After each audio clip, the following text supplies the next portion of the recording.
noches. En Qué grande es el cine español vamos a ver hoy la película Furtivos de José Luis Borao. José Luis Borao no es un hombre que tenga una obra grande, no ha hecho muchas películas, pero las que ha hecho son muy intensas, muy cerradas, muy buenas y casi todas han tenido una gran acogida. Incluso sus primeras películas vistas ahora, Crimen de doble filo, etcétera, cada vez tienen mayor número de adeptos. A pesar de que su obra, como digo, no es muy grande, yo he tenido un gran problema al seleccionar la película de Borao que tendría que ir en este programa, porque tengo que confesar que a nivel personal la película de José Luis Borao que a mí más me gusta es Hay que matar a B, que considero que es su obra maestra de momento. Eso no quiere decir que no considere también que Furtivos es una verdadera maravilla de película y que probablemente tiene muchos más puntos de entendimiento para nosotros y para ustedes, por supuesto, por lo que ha representado en el año 75 en el cine español. Pero evidentemente Hay que matar a B es una película asombrosa y yo quería decirlo porque sé que también tiene dentro de la gente que admira el cine de Borao muchísima gente en sus filas que apuestan por esta película. Una película, por otro lado, que es también casi una continuación de todo el cine de Borao, una persona manipulada continuamente por el entorno, por la sociedad. Además de eso, hace unas semanas pusimos aquí El cebo, y que aunque no tiene nada que ver, de alguna forma, al ser una película de reparto extranjero, Hay que matar a B, también nos llevaba a un tipo de cine como era El cebo, que aunque estaba hecho por Baida, bueno, pues tenía un reparto internacional y que, curiosamente, me he decidido por otra película mucho más nuestra, por así decirlo, aunque insisto que Hay que matar a B para mí me parece una maravilla. Furtivos es del año 75, un año naturalmente, como todos ustedes saben, muy decisivo en nuestra historia. Después de haber sido rechazada en el Festival de Berlín y por supuesto en el Festival de Cannes también, que siempre saben ustedes que nos ha tratado muy mal a los cineastas españoles, la película va a San Sebastián y obtiene ni más ni menos que el primer premio, la Concha de Oro. No solo es eso, sino que además obtiene un éxito de crítica espectacular y por si fuera poco, cuando se estrena la película rompe todos los récords de taquilla, es decir, en una tirada hace las tres en una Borao.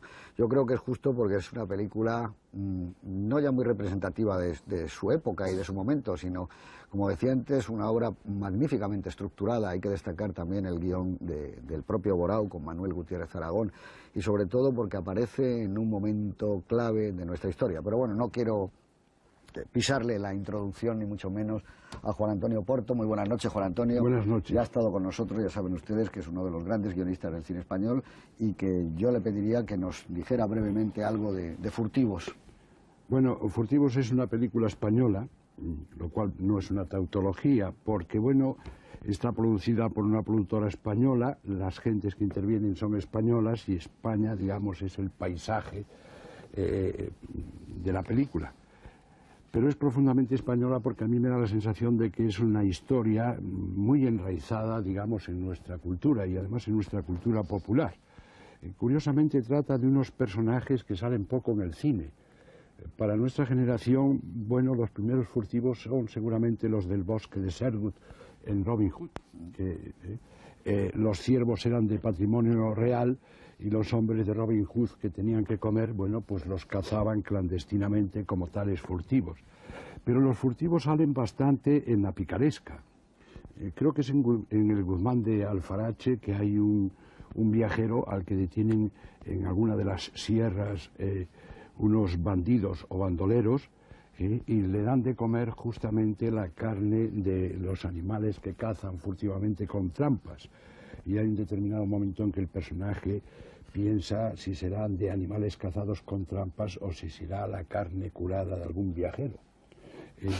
Es muy nuestro, son muy nuestros los personajes, parece que se han escapado de alguna manera de ese Machado más popular, el de La tierra de Álvar González, que es una especie de romance de ciego, hecho por Antonio Machado, claro, y bueno, es una película que parece que sea la ilustración de que se han puesto en marcha las figuras de las viñetas del cartelón del ciego.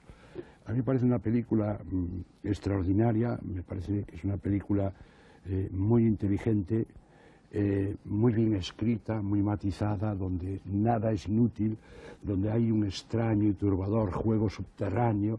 Lo más importante casi siempre es el subtexto, no lo que dicen los personajes, sino lo que está por debajo de lo que dicen.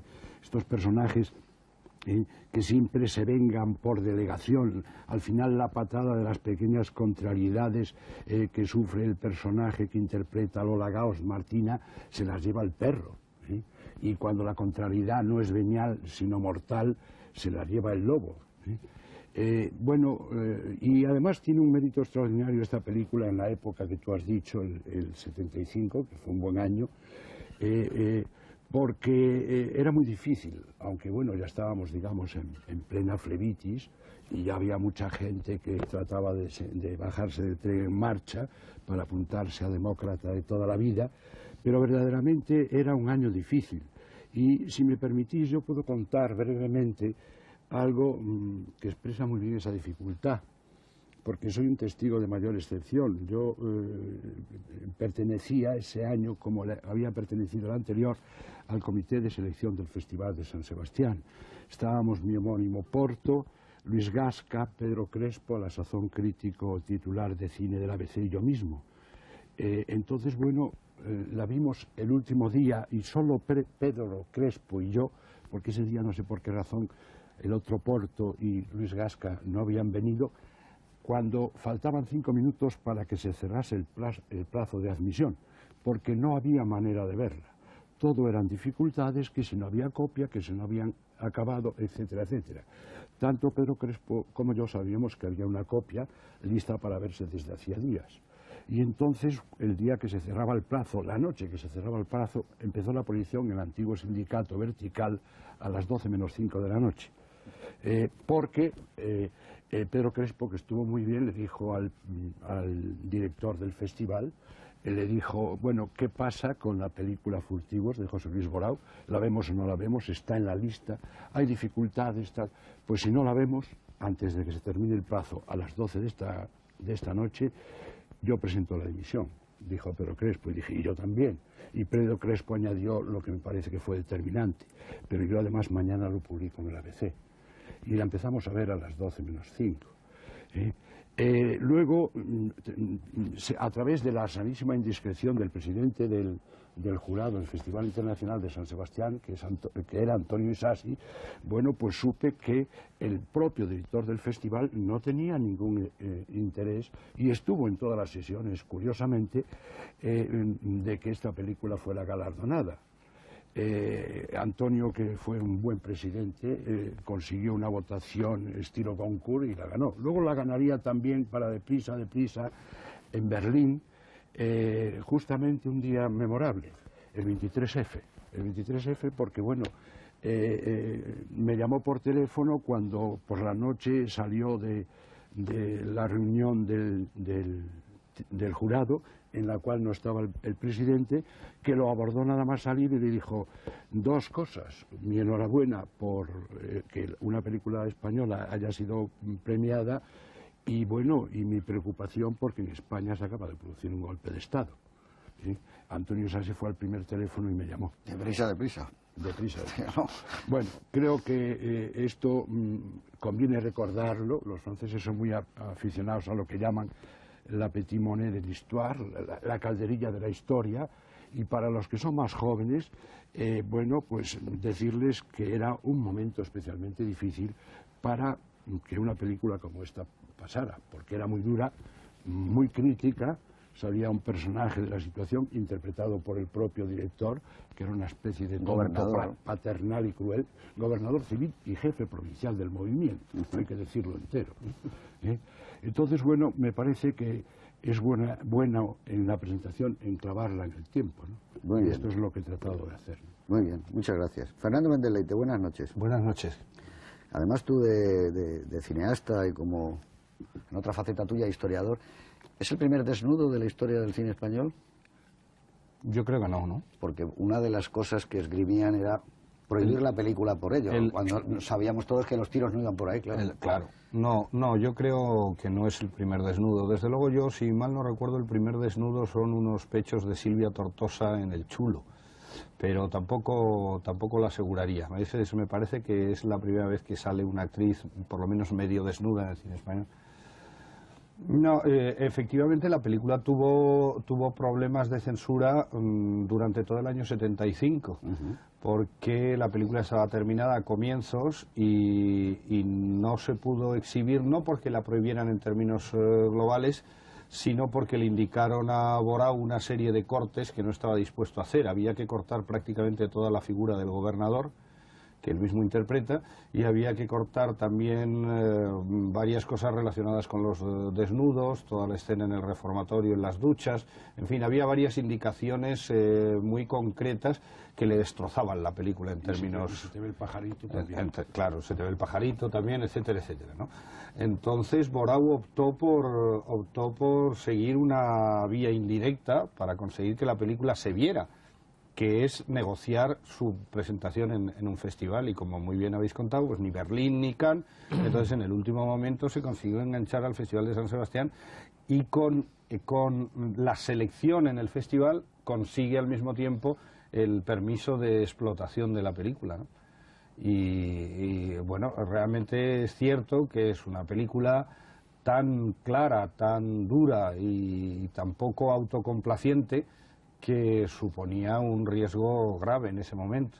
Pero yo creo que ya en aquel tiempo, yo recuerdo haber visto la película en el invierno del 75, también en una proyección en el Sindicato Vertical del Espectáculo, una proyección que hizo Borau con la idea de conquistarnos a todos, ¿no? Decir, bueno, yo he hecho esta película, no la consigo estrenar, pero a ver si empezáis a hablar de ella, ¿no? Y yo creo que en esa proyección nos quedamos ya todos muy asombrados con la calidad de la película y con su forma expresiva y con su contenido y con todo, ¿no? No solo era un problema de una película que coyunturalmente había que apoyar porque fuera contra la situación o lo que fuera, sino que realmente la película era magnífica, ¿no? Muy bien. Juan Miguel Lamed, buenas noches. Hola, buenas noches. ¿Tú también vistes por vez primera esta película en un pase de Castelló 18? Sí, también lo vi en un pase privado. A mí esta película me parece que es una película típica del año 1975. Voy a insistir en ello porque el espectador de hoy a lo mejor no se da cuenta de eso. Es una película típica de hasta dónde se podía llegar forzando la situación. Lo que ahora el espectador de hoy va a ver como la cosa más natural del mundo era la cosa más antinatural del mundo en 1975. Decir que en 1975 es la primera vez que sale un gobernador civil, y como muy bien has dicho tú, jefe provincial del movimiento, con un cierto sentido irónico, cínico, crítico, ahora no se comprende. Ahora quizás a lo mejor la película pierda para el espectador de hoy, porque para nosotros tiene unos valores suplementarios. De todas maneras, yo quisiera ahora ser muy breve. Voy a destacar un par de cosas. La maravillosa fotografía de Luis Cuadrado. Me parece que son los exteriores más bonitos que yo he visto en el cine español. Eso por una parte. La extraordinaria interpretación de Lola Gaos, que se fije el público muy bien, porque no va a tener oportunidad de ver a Lola Gaos otra vez en un papel tan estelar, es decir, tan llenando una película. Y finalmente, algo que tiene José Luis Borao en la dirección de actores, no solamente en esta película, sino en todas, que es una de las pocas películas españolas en la que las miradas son tan importantes como lo que está sucediendo, porque de alguna manera José Luis Borao es discípulo de Hitchcock, y con las miradas, luego en el coloquio analizaremos esto si queréis, con las miradas va anticipando al espectador algo que va a solucionar por una enorme elipsis en el guión. Muy bien, muchas gracias. Yo quiero decirles a ustedes también que además del espléndido trabajo, evidentemente, de Lola Gaos, parece ser que hay una anécdota que José Luis Borao le dijo a Manuel Gutiérrez Aragón: quiero hacer una película con un Bosque y Lola Gaos. Ese es el arranque de Furtivos. Pues también Alicia Sánchez hace una interpretación excepcional como Vidi Monjol. Incluso el propio director de la película, José Luis Borao, interpreta a la perfección. No pudo contar con José Luis López Vázquez, que en principio iba a haber sido el actor que iba a haber encarnado al gobernador, porque tenía otros compromisos. Creo que además hay que hacer también una nueva reflexión sobre el magnífico guión, donde, como decía Porto, no sobra ni falta nada, es zumo de guión esta película. Están colocados también todas las personas y todos los hallazgos visuales, que realmente es magnífico. Y nada, vamos a ver si a ustedes les produce el mismo impacto, pero yo creo que aunque sea una película del año 75, como ha quedado suficientemente remarcada ahora aquí, vista ahora lo que es una película excepcional del año 75, del año 45 y probablemente del 2025, porque la película tiene en esencia lo que tiene Borao, que es un director de cine, un director que lleva el cine en las tripas.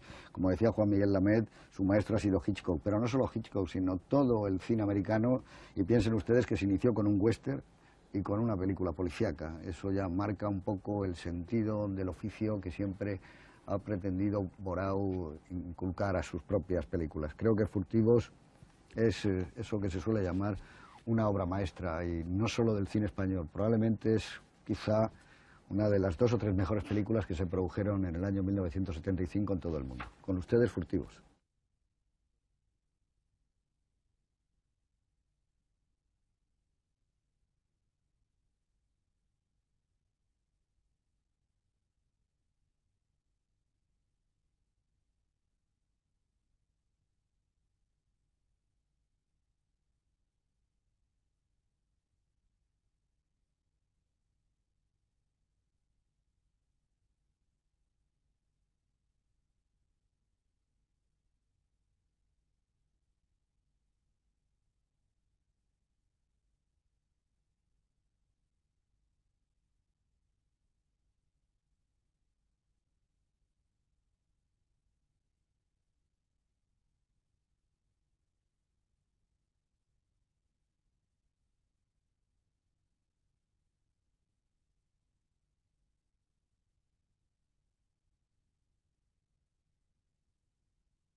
Buenas noches otra vez. Bueno, pues como creo que ha quedado suficientemente claro en la presentación, ya saben ustedes que la película es del año 1975 y bueno, pues una de las cosas que pasaron en esa época, en ese año concretamente, ocurrió en Cáceres, y es que un guardia municipal obligó a retirar de un escaparate la maja desnuda de Goya. O sea que cómo estaban las cosas para hacer esta película si esto es lo que ocurría normalmente.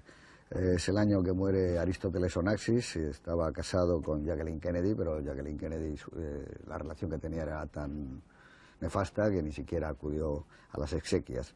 Muere el Chiang Kai-shek, que es el jefe de Estado de Taiwán, cae Saigón en el año 1975, muere otra de las grandes personalidades que había dado los últimos años España, como es Monseñor Escrivá de Balaguer, fundador del Opus Dei. También fallece el poeta y político Dionisio Ridruejo. Se produce el espantoso crimen de los Galindos, que es la noticia prácticamente que llena todas las páginas de los periódicos en ese año, aparte de otras. Corpus Barga, el escritor español, también fallece, y digamos que el acontecimiento a nivel frívolo, aunque no tan frívolo, ni mucho menos, sucede en esta casa, en Televisión Española, donde un hombre llamado Uri Geller promete en un programa de televisión que se llamaba Directísimo, que hacía José María Íñigo, que arreglaría los relojes de toda la gente de España que los tuviera averiados.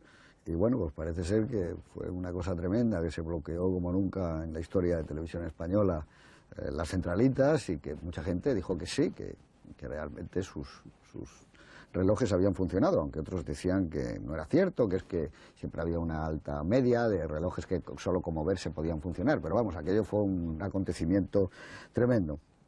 Es también otro acontecimiento la Marcha Verde sobre el Sáhara, la muerte de Francisco Franco. Don Juan Carlos es el rey de España, unos días después. Es el asesinato ese año de Pier Paolo Pasolini, el poeta y cineasta italiano. Muere uno de los toreros más conocidos, más prestigiosos, más respetados de la historia del siglo XX español, Antonio Bienvenida. Y la revista Triunfo es suspendida una vez más, y esta vez por 4 meses. La película del año, sin ninguna duda, es la que acabamos de ver, Furtivos, que gana la Concha de Oro en el Festival de San Sebastián. Y les puedo decir ya también, a título personal, que aparte de que hubiéramos visto prácticamente todos la película en otras circunstancias, el estreno fue en el Cine Amaya de Madrid, unos unos días después de la Concha de Oro, prácticamente una semana o menos, y fue uno de los estrenos más apoteósicos que yo he podido ver de una película española, con el público puesto el pie, ovacionando la película minutos y minutos. Ya desde las primeras imágenes, yo creo, si recordáis, con esa especie de sinfonía de grises que van entrando por la pantalla, ¿no? La policía, los grises, la gente ya en cine lleno hasta la primera fila, dijo, esto está pasando algo, y hablaban incluso algunos que era como un nuevo Hernani, ¿no te acuerdas que se dijo en los periódicos? Bueno, entonces ha parecido volverla a ver ahora. A mí me ha parecido exactamente igual que cuando la vi la primera vez. Me parece una película estupenda. Me parece que tiene todas las virtudes y, si me permitís, todos los defectos de José Luis Borao. Es decir, José Luis tiene algo que le ha hecho que solo termine con una, o esté con una filmografía de 7 películas, que es un perfeccionista, y ese perfeccionismo se nota en algún momento de la película. El guión llega un momento, en esta vez que la he visto, que es demasiado bueno, es curioso, es demasiado bueno. Es zumo de guión. Claro, y entonces dices, qué barbaridad, ha puesto esto, que lo va a enlazar más pronto o más tarde con en algún momento va a haber un rizo. Lo que me ha llamado mucho la atención de la película son dos cosas, y las voy a plantear. La primera, porque no siempre vamos a estar haciendo panegíricos. La primera que planteo es la visión que suele tener José Luis Borao del amor físico. Me suena, y en esta película me suena mucho, a peyorativa. Como hace poco hemos hecho lo de Mi querida señorita, que también hablamos de este tema. José Luis era guionista también. Si os recordáis, en esta película el amor físico está dado siempre de tal manera que termina siendo desagradable. En el plano general aquel donde hay un cerdo, hay un perro y ellos están haciendo el amor. La segunda vez arrancan a la madre de la cama para hacer el amor. La tercera vez hay un intento de incesto. Y yo no sé si esto se da, lo pongo sobre la mesa porque lo hablemos, si queréis, si os apetece, si se da en el cine de José Luis, en el que el amor siempre no es algo alegre, pimpante, algo que rejuvenece, algo que llena. Eso es lo que más me ha llamado la atención, de nuevo, en una película de José Luis Borao. Yo diría, a propósito de lo que sugiere Juan Miguel, dos cosas. En primer lugar, que Furtivos me recuerda muchísimo a Mi querida señorita. Son películas que se parecen, tratando historias muy distintas, pero tienen efectivamente comparten esa paternidad del guión de José Luis, que es una forma de escribir los guiones y de estructurar las películas muy personal, y una forma de asimilar las enseñanzas del gran cine americano, pero dando unos pasos distintos de los que daba el cine americano clásico, ¿no? Por ejemplo, la utilización sistemática de las elipsis, de no contar lo que en realidad está pasando, sino por sugerencias, por miradas, como muy bien decías tú antes, y por saltos en el tiempo, ¿no? Por ejemplo, la confesión de Lola Gauss no la vemos. Lo que sabe el cura Ismael Merlo tampoco lo conocemos en términos absolutos, sino simplemente podemos intuir por miradas que algo sabe. Igual que Lola Gauss sabe que Ovidi Montllor la va a matar por cómo se miran, por cómo se comportan los personajes, y no porque se cuente de una manera más explícita. Es decir, yo creo que son películas que se parecen y que son películas además también que tratan sobre personajes muy frustrados que están escondiendo sus verdaderos sentimientos y incluso su verdadera sexualidad, ¿no? En cuanto a ese tratamiento de las escenas de amor, como tú decías, yo creo que es claro en esta película que los personajes se comportan como animales, ¿no? Y desde el primer momento hay una presentación del amor físico como algo que surge de la estricta animalidad. Es decir, Ovidi se lanza sobre el cuello a Alicia Sánchez en el momento que Alicia Sánchez se quita el uniforme del reformatorio, se le lanza al cuello como si fuera un perro, no espera a más, ¿no? Entonces yo creo que ese tratamiento del amor físico viene dado por el propio argumento de la película, por la propia por el propio entorno de la historia, etcétera, etcétera, ¿no? Que creo que sobre todo es una historia de personajes que están escondiendo todo lo que tienen dentro, ¿no? y que están muy carcomidos por dentro. Son personajes muy duros, muy hostiles entre sí y para sí mismos, creo yo, ¿no? Pero yo en eso voy a disentir de vosotros dos, porque no creo que el tratamiento que lleva esta película, es una película de un naturalismo especial muy devorado, tenga nada que ver con un tono de delicadeza que tiene mi querida señorita. Nunca hay estas cosas que estáis diciendo, mi querida señorita. Claro, si pero mi querida señorita claro, pasa por Armiñán.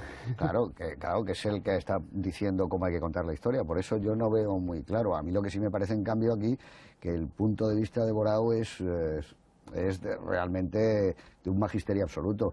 El plano es hermosísimo de Lola Gaos esperando que llegue el autocar, y ya está contando toda la película y la relación de la madre con el hijo. Cuando ella ve que sube aquel tipo y que no baja nadie, tú ya intuyes que esa no es solo la relación de la madre que está esperando al chico que venga, ¿no? La presentación de la chica con una actitud incluso desafiante cuando le presenta él a ella y se ve ese plano contra plano entre Lola Gaos y ellos, está clarísima. Y en cuanto a lo que tú dices, por ejemplo, de lo del guión, es magnífico, por ejemplo, la utilización, eso que tú le has llamado bucle, ¿no? El volver a repetir una situación con una distancia de tamaño de los planos distintas y con una carga emotiva diferente. La segunda vez que vemos el mercadillo, cuando él está pululando por allí, realmente es magnífico. No se puede explicar mejor el estado anímico de ese personaje, el amor que siente, que es algo realmente, no sé, no, tremendo. Deja que voy a puntualizar una cosa solo. No, yo lo que he dicho, ninguna puntualización respecto. Yo lo que quería hacer simplemente como curiosidad el hecho de que José Luis Borao siempre trata el amor físico desde ese punto de vista, que nunca lo trata de una manera alegre, completa, etcétera. Pero no insisto sobre ese tema. Yo lo que creo es que la película, esta película muy en concreto, y desde luego, ya que hemos hablado de mi querida señorita exactamente igual, yo diría que es como aquello que decía La Codorniz, la revista más inteligente para el lector más inteligente. Es una película para espectadores inteligentes. No es tan fácil de entender la película si no se maneja bien el lenguaje cinematográfico. Es decir, José Luis Borao pone un plano donde Alicia Sánchez está encorvada cogiendo patatas y sale un escorzo del azadón y una mirada de Lola Gaos, donde dice, caray, que le va a dar.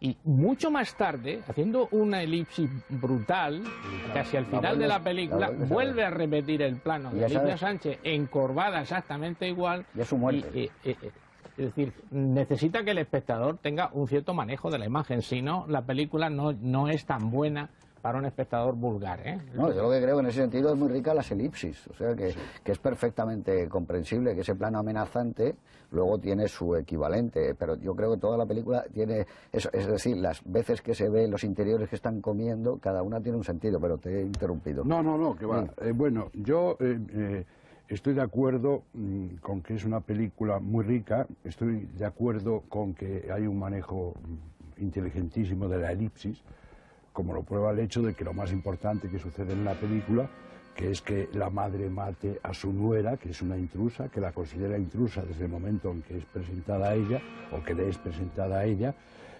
pues no se ve. Es decir, a mí eso me parece una solución absolutamente maravillosa. Somos capaces de reconstruir lo que no vemos, apoyados justamente en ese plano con la azada en escorzo. Y cuando le dice al otro, ¿queréis almuerzo? ¿Qué queréis? Tortilla. Ya sabemos que la tortilla lleva patatas, que la va a mandar a buscar patatas, y además patatas en otro sitio, junto al arroyo, que son más grandes. Es decir, que está lejos y que se la va a cargar. Lo que yo no estoy de acuerdo es con lo que tú acabas de decir acerca del amor. Entre otras pequeñeces, porque el primer encuentro amoroso, que también es por elipsis, a mí me da la sensación de que es muy gratificante, quizá porque la madre está lejos, porque la madre todavía no interviene, ni siquiera la sombra de la madre, y él probablemente se siente libre. Pero cuando salen de ese hostal en el que ella le paga el traje que le ha comprado porque si no iba disfrazada de interna de las divinas escapada con su cabas, que es una idea absolutamente genial de guión. Además es precursor, porque es como una homeless avant la lettre, es decir, cuando no se hablaba de esto, ahí lo lleva todo.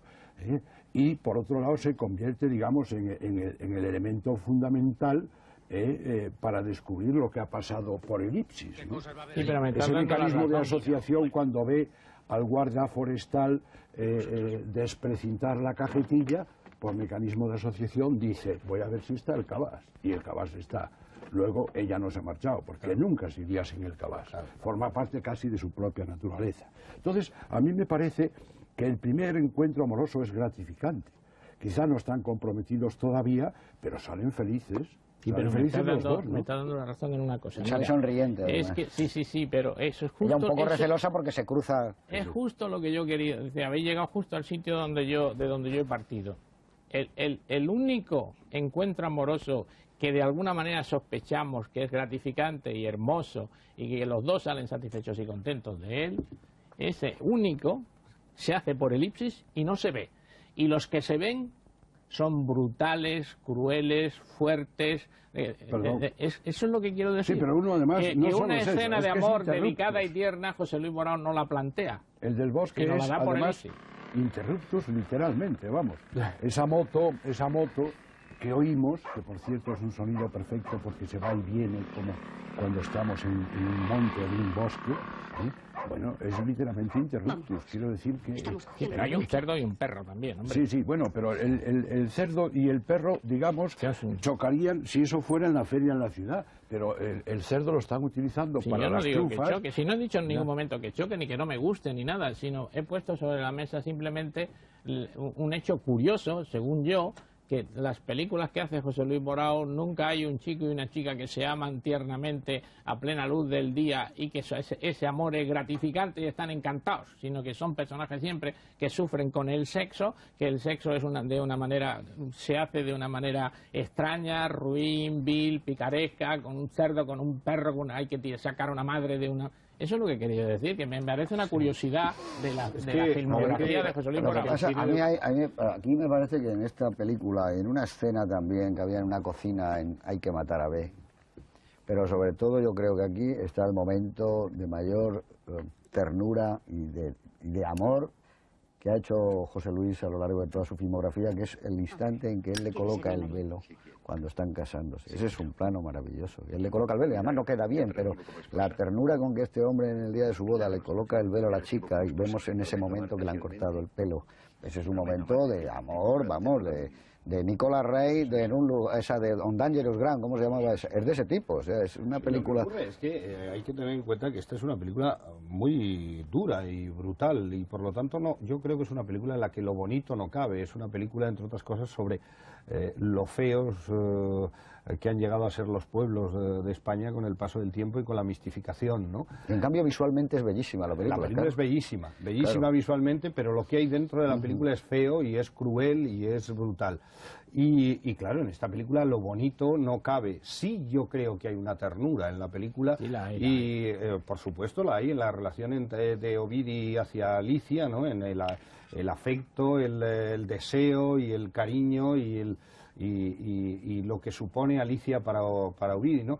Pero la hay también de Alicia hacia Ovidi, ¿no? Es decir, que yo creo que Alicia es un personaje bastante inconsciente, que lo único que tiene muy claro ella es que está muy enganchada al cookie. Esto está claro en la película. Pero por otro lado, Ovidi no le es indiferente en ningún momento y no creo que esté fingiendo. No tengo la sensación de que Alicia le gusta ese cuarto, de repente ya a empieza a gustarle el cuarto, claro, la cama y un armario, subirse al autobús, cosas. le hace gracia que Ovidi le ofrezca irse con él a su casa y mantiene con él siempre una relación de cierta ternura, incluso cuando se va a separar de él no lo tiene muy claro, ¿no? De alguna forma allí ella está bien a pesar de los pesares y a pesar de la bruja, como ella dice, o algo así, ¿no? De la vieja, no sé cómo dice. Porque se siente con algo propio, empieza a tener algo suyo. Y por supuesto hay una ternura que si se quiere es terrible, ¿no? Y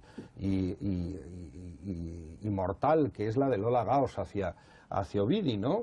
Sí, que lo que pasa es que eso nos resulta desagradable y rechazable de alguna manera, pero cuando Lola Gauss está esperando, como habéis dicho antes, a que llegue el autobús, o cuando Lola Gauss le seca el pelo cuando viene de la escena de la tormenta, cuando se ha intentado ir a buscar a Alicia, ¿no? Todo eso yo creo que sí hay una cierta ternura. Lo que pasa es que aquí lo que no caben en esta película son cosas como románticas y suaves, ¿no? No, pero una cosa es el romanticismo aquí, que un momento por alusiones implícitas de mi compañero, bueno, que cree que yo he dicho. El otro día en Murcia me han dicho, ¿y por qué Juan Miguel Lametos lleva siempre la contraria? ¿Es que no es de vuestra cuerda? Yo le dije, uy, sí, Juan Miguel Lametos es amigo de todos nosotros. Dice, pero siempre os lleva la contraria. Está en el guión. Está en el guión, está previsto por García y todo. Está en el guión, exactamente. Yo nunca he pretendido decir que hiciesen falta escenas bonitas en la película. Yo he querido decir, y me he expresado mal en vista de cómo habéis reaccionado, en contra mía, no yo en contra vuestra, que la ternura de esta película es una ternura, y la ternura de todas las películas, creo, de José Luis, que es lo único que he intentado, es una ternura animal, es una ternura caliente, es una ternura de carne, pero que no hay otra cosa, no hay una emoción de eso que se llamaba antiguamente espiritual, no, sino que es lo que tú has dicho antes. Ve a la chica, se la lanza encima y no hay esa delicadeza de sentimientos que yo entiendo que de alguna manera hay en el amor de una pareja, sino que es simplemente una atracción muy fuerte, muy animal, y las pasiones que se producen en esta película son pasiones fuertes y pasiones animales, son casi inhumanas en algún momento. Pero de esa carnalidad, en esta misma película se pasa algo más. Es decir, es cierto que Ovidi responde a las llamadas puramente carnales de Alicia, ¿no? Alicia le hace aquel striptease verdaderamente asombroso, con la bata guateada, cogiendo trufas, que es una escena verdaderamente chocante, ¿no?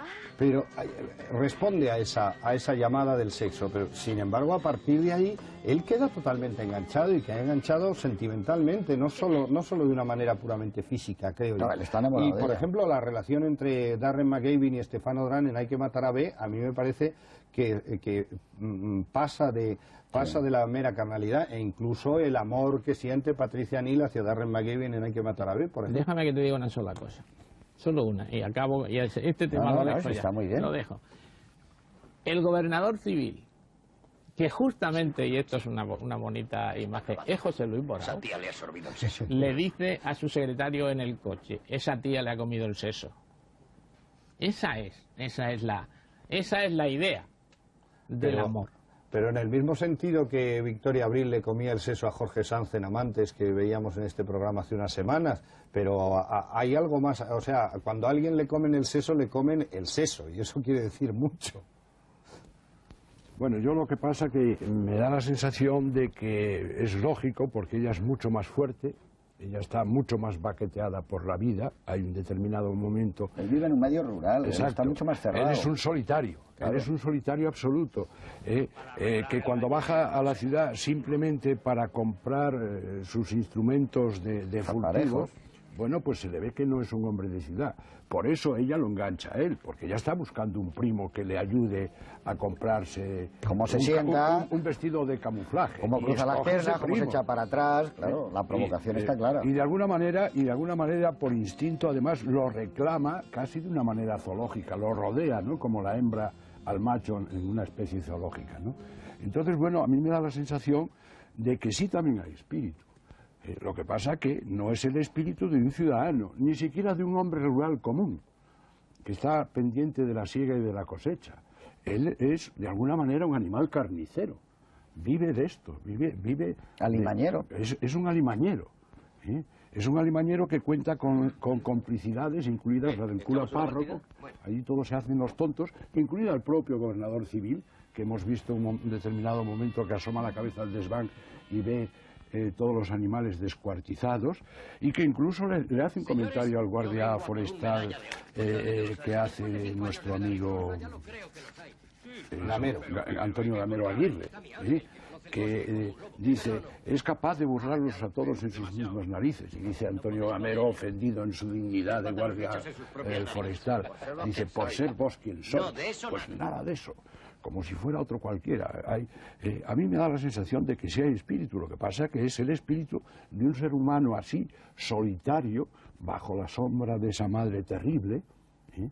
Y la prueba está en eso, que el primer encuentro amoroso, lejos de su madre, la madre cree que el 2 es un número perfecto, y de pronto un día, ese día, vuelve con el tercer vértice, y ya es un triángulo. Claro, porque y no es la nuera, es una rival. Claro, exactamente. Claro. Y a partir de ese momento ya le hace la primera celada. Es decir, escóndete en el váter, le dice. Y luego manda al gobernador civil al váter para que se lo encuentre. Es decir, evidentemente es una historia con un complejo de Edipo visto desde los dos puntos de vista. Y yo no es que no estaba hablando de la película, por eso quizás nos hemos enredado. Yo no hablaba tanto de la película como, ¿cómo te diría yo? Como de las obsesiones que son el mundo propio del cine de José Luis Borao. No de esta película. Esta película es perfecta. Es un alimañero, es perfecto todo eso. Yo no me refería a eso, me refería al mundo propio de José Luis Borao. Yo quisiera hablar de otro tema que me parece que también pertenece al mundo de José Luis Borao y que cinematográficamente deberíamos de tratarlo. A mí me ha llamado muchísimo la atención, y no en vano José Luis Borao pasa muchos años en la publicidad, la manera como está montada esta película.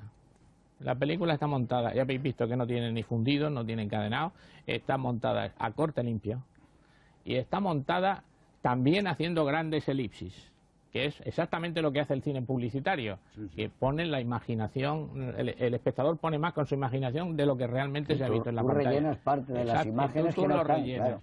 Donde, por ejemplo, ahora mismo, a ver si me acuerdo de algún momento, hay un momento en el que ella ve que ha llegado el gobernador desde arriba, los lagados, está en un primer plano, y mira hacia abajo y le dice al perro vamos, y el plano siguiente ya es abajo, a corte limpio, el perro arañando y los lagados entrando. Y eso se ve con absoluta fluidez, sin que, o sea, no hay una narración, como diría yo, con continuidad nunca. Y sin embargo tiene una continuidad interna ese montaje que hace que la película sea tan brillante y que hace que la película, digamos, sea tan dinámica, tan rápida y se vea en tan poco tiempo. Yo creo que ese es, digamos, el gran valor narrativo de la película. Justamente, digamos, lo bien enunciadas que están los términos de la elipsis, de tal manera que de alguna manera somos guionistas en la película, tenemos que reconstruir esas elipsis, lo cual no nos cuesta mucho trabajo porque tenemos datos bastantes para reconstruirlas, unas veces antes de y otras veces a toro pasado.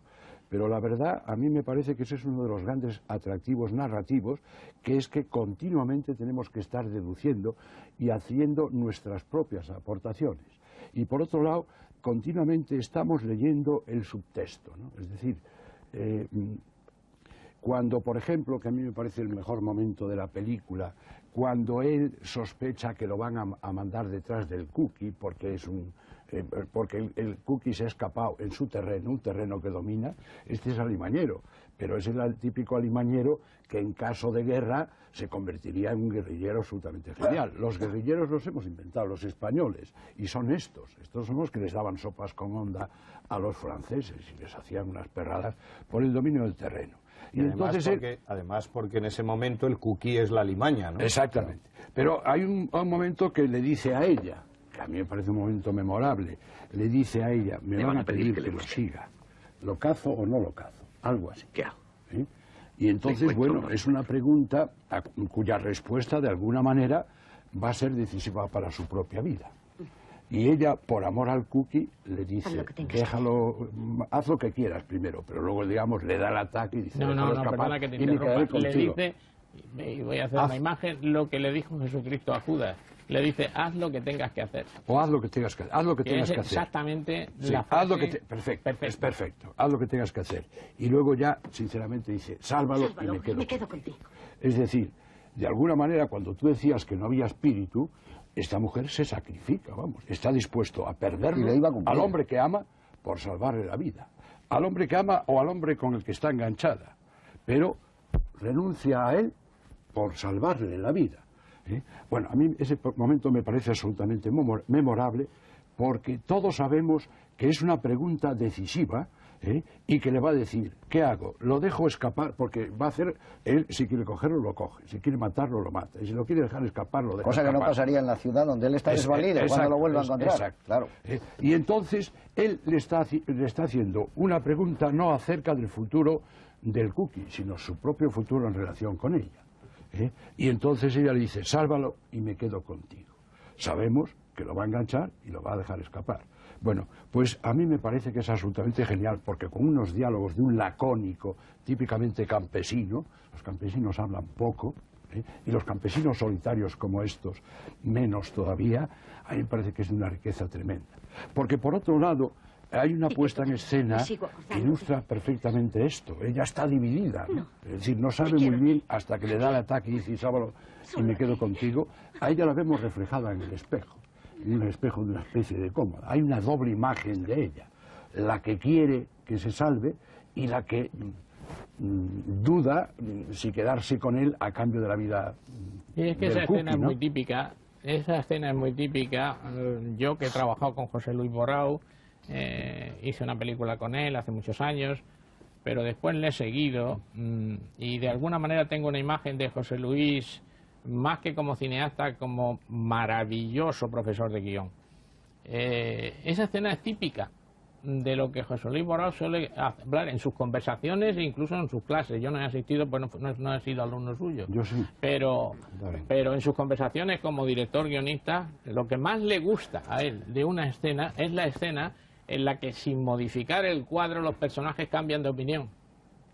Y justo esa escena en la que tú dices es una escena en la que Alicia Sánchez cambia de opinión 2 o 3 veces. Sí, sí. Pasa de un estado de ánimo a otro y en consecuencia va haciendo que cambie de opinión también. Yo creo que eso es lo más típico de José Luis Borau como escritor de guion. Pero digamos, aparentemente le está haciendo una pregunta acerca de la suerte del Cookie, pero todos sabemos que le está preguntando acerca de él. Cuando en la comunión Lola Gaos dice amén, es decir, traducido así sea, está diciendo que se va a ir al sacrificio y que su hijo la va a matar. Cuando dice, ¿qué quieres que te haga de cena? Dice, mañana usted y yo iremos a la iglesia. En ese momento dice, lo acaba de descubrir. Es decir, y están hablando de la cena y de que mañana va a ir a la iglesia.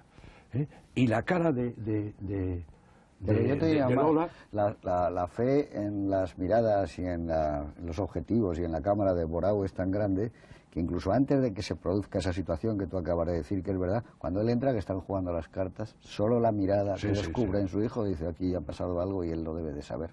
Y nosotros nos ponemos en el punto de vista de Lola Gaos y también sabemos que algo ha ocurrido ya y que es definitivo e imparable, ¿no?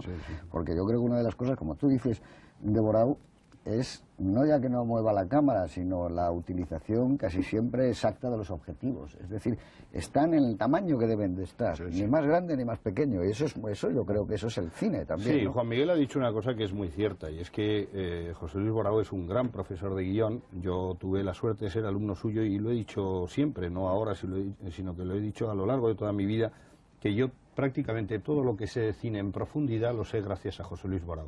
Es decir, a mí José Luis Borau me ordenó toda una serie de conocimientos, de informaciones que de una manera anárquica e intuitiva yo había ido adquiriendo a lo largo de mi infancia y de mi juventud sobre el cine. Yo llegué a la escuela de cine y Borau empezó a analizar películas delante de mis ojos y sobre mis oídos, y empecé a entender por qué me gustaban las películas que me gustaban, que desde luego eran las mismas que a Borau, ¿no?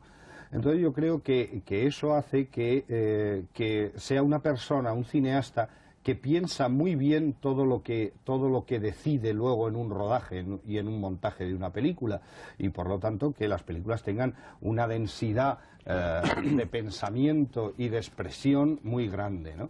Yo creo que, por ejemplo, en esta película hay algo excelente, ¿no? Que es cómo está construido todo el personaje de Ovidi Montllor, ¿no? Ovidi Montllor aparece primero en la ciudad y aparece como un hombre tímido, apocado, desvalido, perdido, igual que vuelve a aparecer en la parte final cuando llega al despacho del propio Borao, al despacho del gobernador, con la cabeza baja y ya disfrazado o vestido de guarda forestal, ¿no? Pero igual se manifiesta siempre que está en la ciudad, cuando luego se encuentra con el Cookie o en el primer encuentro con Alicia Sánchez. En la ciudad Ovidi está vendido completamente. Sin embargo, en el monte, en el bosque, Ovidi se hace fuerte, porque ese es su medio, y eso se refleja muy bien en las miradas del personaje, en su actitud, por ejemplo, poniendo trampas o cazando animales, etcétera, etcétera, ¿no? Pero por otro lado, este personaje se vuelve a achicar cada vez que aparece la madre, hasta el momento en que asume lo que su madre ha supuesto toda su vida para él, que se concreta en el descubrimiento de que su madre ha matado a Alicia Sánchez, ¿no? Y entonces, a partir de ahí, la mirada de Ovidi cambia completamente y adquiere una especie de lucidez y de fuerza tremenda, ¿no? Que le hace ir hasta el final con un plan totalmente premeditado, ¿no?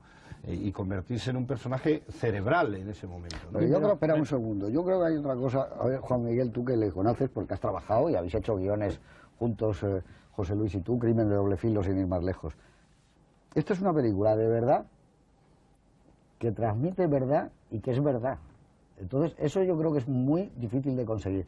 Pero además de eso, todo esto que estamos hablando nosotros es lo que yo creo que ha sido la apuesta de Borao y lo que yo creo que ha perseguido siempre con su cine, sobre todo con Hay que matar a B, con esta película, con La Sabina incluso, y es que una imagen, además de ser algo que pueda comunicar una emoción, hay algo que se te escapa, que nunca la vas a poder analizar, pero que sí tú vas a poderte dar como un enriquecimiento, que tú lo vas a ir acoplando a eso que estás viendo. Y eso me parece que es lo que es esta película. Claro, eso explica el que el cine de Borao sea un cine muy secreto y que no acaba de dominarse, que el espectador no acaba de dominarlo en términos absolutos, y explica que la mayor parte de las películas de Borao no hayan tenido el éxito de público e incluso en algunos casos de crítica que yo creo que se merecen, ¿no?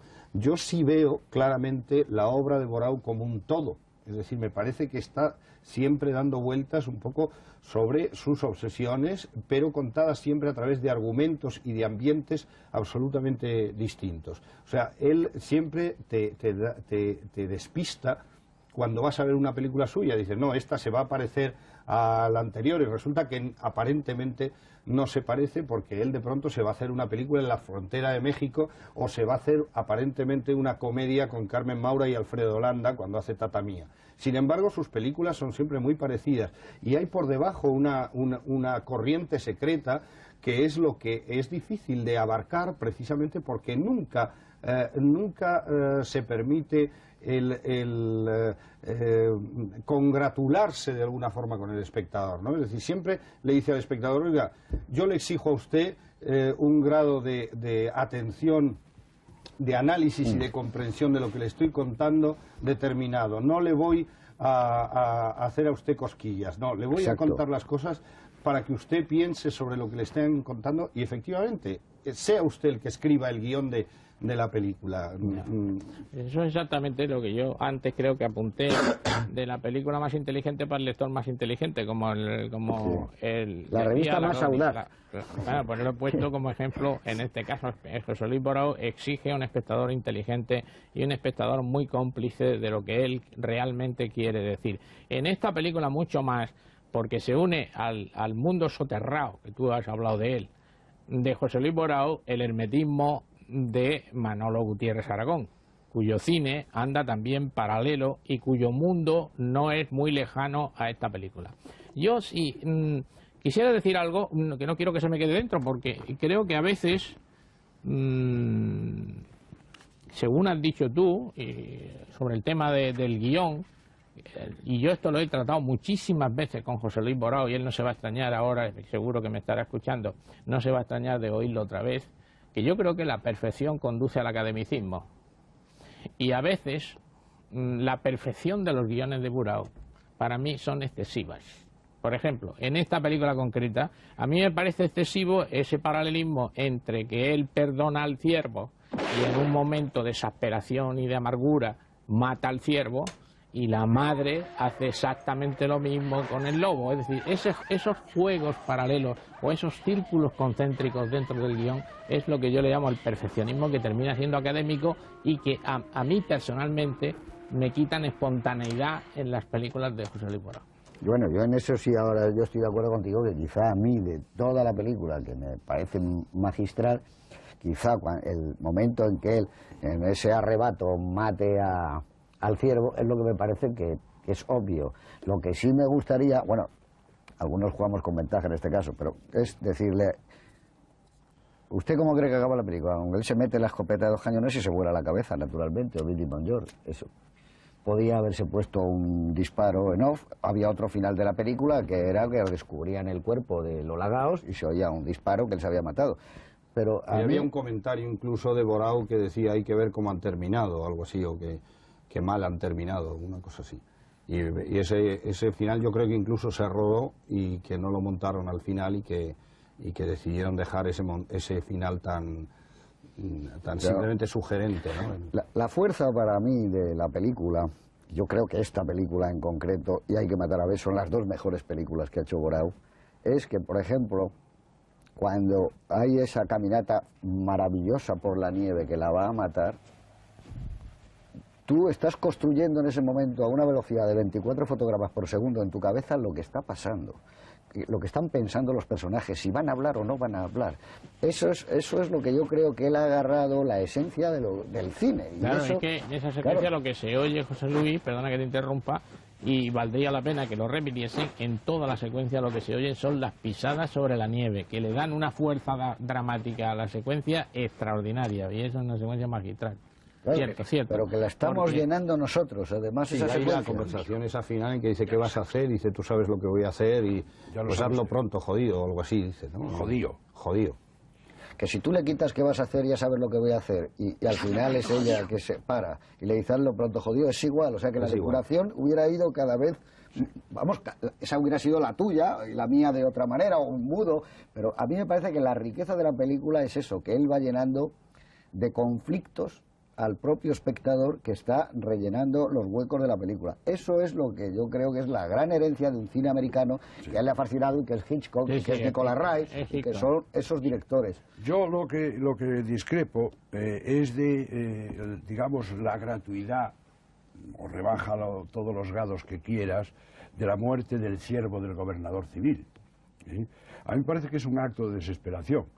Hemos visto que es extraordinariamente astuto como alimañero, porque hay un determinado momento que aprovecha los tiros del gobernador civil y sus amigos en plena caza, en pleno fragor, para enmascarar los suyos propios y se pone las botas. A mí me parece que es un acto de desesperación de amor. Es decir, me cargo ya hasta el ciervo del gobernador civil. Me cargo lo único que me queda que quería. Exacto. Lo único que he perdonado. Entonces, es cierto, sí. Por otro lado, además, eso lo va a llevar evidentemente al gobernador civil. Y de alguna manera ha perdido el amor de Milagros y ya no le importa, digamos, ejercer lo que ha venido ejerciendo siempre. Se pasa al otro lado. Pero lo que decía Juan Miguel, a ver si yo lo he entendido, es que eso mismo, siguiendo la línea ascética, casi dreyeriana de la película de desnudez, podías haber visto un plano de ese ciervo muerto y el contraplano es el que la ha matado hace media hora y está mirando al ciervo. Y no hubieras visto tampoco la muerte del ciervo. No sé si me explico, que podía haberlo dado también por elipsis. Sí, a mí lo que no me gusta son los círculos concéntricos. Eso es lo que yo estoy de acuerdo con él, que dice ciervo y luego voy a verle matar al ciervo. Pero bueno, esto es... A mí hay una cosa, digamos, que es una constante general en la película, en mayor o menor grado, y referida a todos los personajes, que me parece muy propia, digamos, de una dictadura. El dictador decide por nosotros y nosotros no asumimos nuestras propias responsabilidades. Y siempre le estamos echando la culpa a otro, al lobo, al ciervo o a Salas. Porque el gobernador civil, cada vez que tiene una contrariedad, le mete una bronca a ese pobre Salas, que es un personaje, por cierto, estupendo, casi tan tonto como el gobernador civil. José Luis Heredia. José Luis Heredia. Entonces, bueno, a mí me parece que aquí no asume nadie las responsabilidades. Y por otro lado, digamos, el único buen profesional que sale en la película es el furtivo y el alimañero. que conoce muy bien su oficio. Yo creo que el personaje que quiere más Borao en toda la película es el almadero. Ese personaje no marginal que suscita simpatías, decíamos antes, desde que... Hombre, y al que le falla todo su entorno, le ha fallado todo, le falla absolutamente todo. Le falla el amor, le falla la relación que había podido tener con su madre, le falla la gente que él tiene, con lo que puede cazar o no puede cazar. Es decir, supongo lo de hay que matar a ver, falla todo el mundo. Es un muñeco, al final es un juguete. Ese personaje es un juguete en manos de todo el mundo, porque es como un niño ya desvalido absolutamente. En esta película, que además está maravillosamente localizada, porque las localizaciones son maravillosas, los sitios donde han ido, yo creo que va a ser más difícil que en otras ocasiones. Dime cuál es la secuencia tuya favorita o el plano que más te gusta. Bueno, digamos, a mí me gusta mucho el bosque por lo que tiene de terror primigenio, ¿no? Eso lo sabían muy bien los narradores de cuentos infantiles, ¿no? La Bella Durmiente del Bosque, Caperucita, Blancanieves. También es un cuento esto, ¿no, Fernando? Según la teoría que tú decías del bosque. Hay una bruja, que la llaman bruja. Claro, es Hansel y Gretel, que era la película que además había hecho Manolo Gutiérrez de fin de carrera en la escuela de cine. Es el esquema de los dos niños que se meten en el bosque y llegan a la casa de la bruja y la bruja se los come, vamos, directamente, ¿no? Que sería Lola Gauss. Y bueno, yo creo que, no es que se me ocurra a mí, está escrito eso en muchos sitios, que se utilizó ese esquema, que era un esquema más de Manolo que de Borao, ¿no? Pero Borao luego lleva la película hacia otro terreno. Pero es cierto, como decía Juan Miguel, que la película tiene mucho que ver con Manolo Gutiérrez, que se ha inflado de hacer películas de bosques y de cuentos, ¿no? El corazón del bosque. Hay una historia muy bonita que yo he leído en este libro de Carlos Heredero sobre Borao, que es un libro magnífico, y en la que Borao cuenta que una vez que habían decidido hacer la historia de Lola Gauss en un bosque, a Borao le vino a la cabeza el personaje que Lola Gauss había hecho en Tristana, en donde se llamaba Saturna. Y entonces inmediatamente él hizo la asociación de Saturna, Saturno, Saturno devorando a sus hijos, ¿no? Y que fue un poco la idea sobre la que pivotó luego todo el argumento de la película, ¿no? Y eso es una historia que yo no conocía y que me parece francamente bonita. Bueno, dinos el plano tuyo? Bueno, digamos, a mí el momento que más me gusta, ya lo dije antes, es el momento en que él le va a preguntar qué va a ser de él mismo con relación a ella, pero preguntándole sobre el cookie. Me van a dar la orden de que lo siga. ¿Lo cazo o no lo cazo? ¿Lo encuentro o no lo encuentro? Y haz lo que debas, lo tengo por aquí. Haz lo que debas hacer. Haz lo que debas hacer. Pero lo piensa mejor, y empiezas a sufrir estas alternativas. A mí me parece que es un momento de una extraordinaria riqueza. Está lo que vemos y oímos, y por debajo hay una tempestad interior entre ella, que no sabe qué decidir hasta que decide, y él que espera angustiado, digamos, una respuesta en la que de alguna manera está en juego su futuro, porque es evidente que sin ella lo va a pasar muy mal. Efectivamente lo pasa. ¿Y para ti, Fernando? Sí, como mis amigos más cercanos siempre me echan en cara que yo siento una aversión tremenda contra cualquier escena o cualquier película violenta, yo voy a decir una cosa, y es que quizá la escena que más me gusta de la película es una escena de una violencia verdaderamente insuperable, que es la escena en que Ubidi entra en la habitación de Lola Gauss y la echa de la cama, y dice, esta es mi casa, y ella dice, no, esta es mi cama, y mete, le da la echa de la habitación, pega un portazo, y ella bebe, pasea y mata al perro. Todo eso me parece estupendo, y me parece, a mí evidentemente me conmueve y me molesta, porque efectivamente es verdad que no me gustan las escenas de violencia en el cine, ni en la vida, o en la vida todavía las odio más. Pero hay cosas en la película que me gustan mucho, como por ejemplo el momento en que Lola Gauss desde la ventana ve los escarceos entre el Cookie y Milagros, Y hay una mirada de Lola Gaos estupenda en que bueno, esto puede tener arreglo. Exactamente, dice, esto se me empieza a poner bien, esta se larga con el cookie, o vete, tú sabes lo que pasa, pero el niño es mío, ¿no? Y echa más vino, ¿no? Yo creo que eso está muy bien. Y en general todas las escenas de Lola Gaos sirviéndose una y otra vez copas de coñac y bebiendo de la botella, me parecen estupendas en la película, ¿no? Y para ti, Juan Miguel, a ver. Pues para mí, visto que por una vez Fernando se ha sentido violento y me ha quitado la escena que más me gusta de la película, yo voy a elegir dos cosas, una muy breve, que me parece el plano más bonito de la película a mi juicio, que es cuando Ovidi entra en la ferretería, la puerta se cierra y se ve reflejada la imagen de Alicia Sánchez. Me parece de una economía de medios extraordinaria y que eso es hacer películas. Y una secuencia, si me dejas, por el clima, creo que está conseguido el clima, porque una de las cosas, uno de los atractivos mayores de esta película para el espectador del 75 es que por primera vez se veían cosas que estábamos acostumbrados a ver, pero no habían salido nunca en el cine.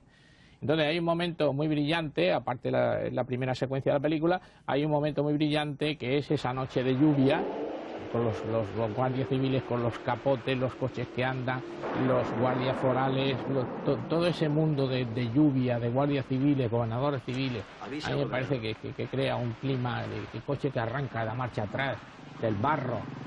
Me parece que crea un clima soberbio, solo capaz de hacerlo un director del talante de José Luis Borao.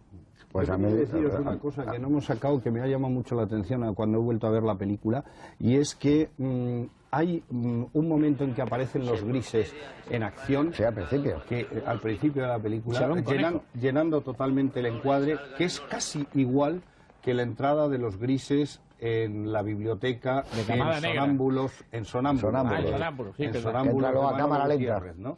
Sí, que es la misma sensación, ¿no? Los grises invadiendo todo en la densidad de la pantalla, ¿no? Apoteosis de grises. Pues a mí me habéis dejado, porque mira, tengo aquí todas las escenas que habéis ido diciendo. Es curioso, nunca me había pasado cuando se ve por la ventana, lo del espejo, todo. Pero yo creo que hay un momento que es muy largo, pero es desde la decisión de matarla, cuando la lleva por la nieve con el crack de la nieve que tú decías, la entrada en ese plano general en su casa, desolado, es un vuelo rasante hacia la desolación, ese plano, el inserto final cuando va viendo las cositas que había en la caja. Yo creo que eso va almacenando tanta emoción que es imposible, aunque sea una película de un naturalismo muy especial, bárbara o tal, a mí me parece que eso es conmovedor y que está muy bien.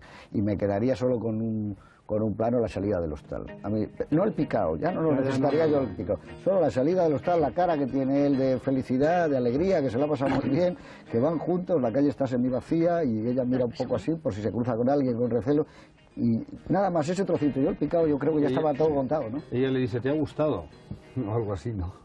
Sí, han pasado 21 años y yo, bueno, he procurado ver la película como si no la hubiera visto nunca y como si fuera, digamos, alguien que no ha vivido aquel tiempo. Y entonces, bueno, se nos ha quedado por hablar que la figura de el ama, para las gentes jóvenes de las leches maternizadas, es una figura histórica. Probablemente hay algún joven que pregunte qué es el ama y qué es ser eso de hermano de leche, ¿no? A mí me parece una idea como punto de arranque maravillosa, que este hombre sea hermano de leche. Que un gobernador civil sea hermano de leche de un alimañero. De un alimañero. Es una idea absolutamente genial. Y creo que el cambio que se podría ver del año 75 ahora ya empezaba incluso a darse los viejos carteles de Pepsi Cola, los modernos son de Schweppes. Ahí hay una especie de imaginería preciosa también, ¿no? Y que ahora evidentemente yo creo que ya no sería tanto, pero es como el último rescoldo, el último resto de algo que está a punto de desaparecer, ¿no? Eso lo muestra muy bien la película. Sí, desaparece el ama, desaparece el gobernador civil y jefe provincial del movimiento. Es decir, es una película que de alguna manera extiende un certificado de defunción de muchas cosas, y además creo que los tiende con una gran brillantez, ¿no? A mí eso, la figura del ama, que además dice, así me has dejado de seca, mamón. Es decir, los diálogos son perfectos, son de una rotundidad y además son muy propios de personajes así. Parece que les ha salido en ese momento, que es una repentización, ¿no? Y el mundo rural, el mundo campesino tradicional ha desaparecido, está totalmente invadido por lo peor de la modernidad, ¿no? Las batas guateadas, el Sky. Ahora sería ya el inalámbrico. Ellos siguen siendo y la canción de Un rayo de sol, ¿no? Sí.